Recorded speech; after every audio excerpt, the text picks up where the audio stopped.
Venezuela may soon be declared a bankrupt nation with nearly $60 billion in debt, triggering a major global financial crisis.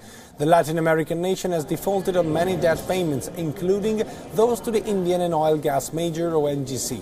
Venezuela's state-owned oil firm, PDVSA, in fact, has not made a payment to the ONGC since April, and it also owes $540 million as in dividends to the ONGC for an investment that the Indian company made towards an energy project in Venezuela. As for other debts, the country also owes billions of dollars to both Russia and China and is paying both with oil. The country had a bond restructuring meeting with fewer than 100 creditors, but not much substance. While the country's Vice President Tarek El Aissami pledged that Venezuela would continue to honor its obligations and work with bondholders to find new ways to repay the debt, he offered no concrete proposals for restructuring.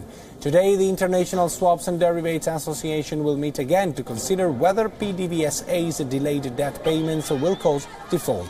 Insurance contracts, but the S&P Global Standard ratings have declared the country already in default.